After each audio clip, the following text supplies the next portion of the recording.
ఏలూరు జిల్లా పోలవరం మండలంలో పోలింగ్ ప్రశాంతంగా ముగిసింది.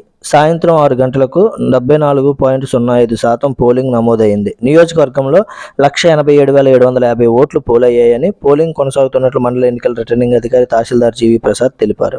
పోలవరం మండలంలో గోటాల, కొత్తపట్టిసీమ, పట్టిసీమ, పోలవరం, ఇటుకలకోట, వింజరం, ప్రగడపల్లి, చేగొండపల్లి, ఎల్లండిపేట, కోండ్రుకోట మరియు జిల్లెళ్లగూడెం పంచాయతీల పరిధిలో 40 పోలింగ్ స్టేషన్లలో పోలింగ్ ప్రశాంతంగా జరిగింది. ఉదయం 7 గంటల నుండి ప్రారంభమైన పోలింగ్ మధ్యాహ్నం 1 గంట వరకు ఓటర్ల రద్దీ క్యూ లైన్లతో కొనసాగింది.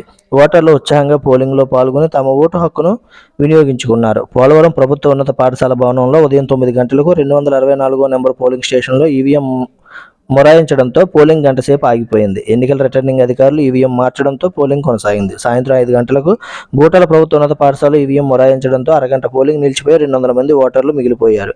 అధికారులు స్పందించి ఈవీఎం మార్చడంతో పోలింగ్ కొనసాగింది. మండలంలో పలు చోట్ల ఈవీఎంలు మొరాయించడం, అధికారులు వాటిని మార్చడం జరగడం వల్ల ఆ ప్రాంతాల పోలింగ్ ప్రక్రియకు కొద్దిసేపు అంతరాయం కలిగింది. పోలింగ్ స్టేషన్ల వద్ద వాహనాలను అనుమతించకపోవడం, నిస్సహాయులైన వృద్ధులను, వికలాంగులను తరలించడానికి వీల్ చైర్లున్నా తరలించడానికి సిబ్బందిని ఏర్పాటు చేయకపోవడం వల్ల వృద్ధులు, వికలాంగులు వ్యయాప్రయాసలు కోర్చి పోలింగ్ బూతులకు వచ్చి తమ ఓటు హక్కు వినియోగించుకున్నారు. మండలంలో దాదాపు అన్ని పంచాయతీల్లో అధికార పార్టీ నాయకులు ఆటోలను ముందుగానే కిరాయికి మాట్లాడుకుని ఓటర్లను ఎన్నికల నియమావళికి వ్యతిరేకంగా ఆటోల్లో పోలింగ్ కేంద్రాలకు తరలించారు. పలు చోట్ల అధికారులు వేయించిన షామియానా, టెంట్లు చాలక ఓటర్లు ఎండలో క్యూ లైన్లో ఇబ్బందులకు గురయ్యారు. ఇతర ప్రాంతాల నుండి ఓటు హక్కు వినియోగించుకోవడానికి వచ్చిన ఓటర్లు ఓటర్ స్లిప్పులు దొరక్క తమ ఓటు హక్కు వినియోగించుకోవడానికి పలు అవస్థలకు గురయ్యారు. ఇంటి వద్ద నుండి బయటకు కదలలేని స్థితిలో ఉన్న వృద్ధులు, వికలాంగులు హోమ్ ఓటు వినియోగించుకోవడానికి వారం ముందుగా దరఖాస్తు చేసుకోవాలనే సమాచారం తెలియక తమ ఓటు హక్కు వినియోగించలేకపోయారు.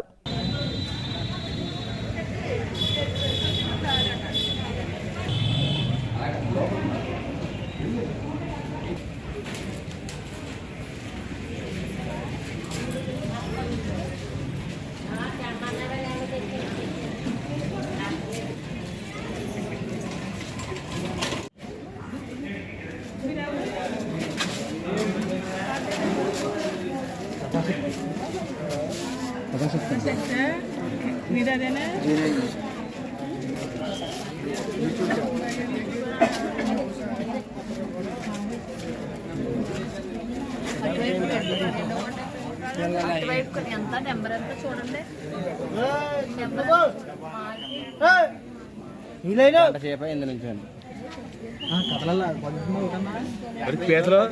టిఫిన్ వద్దా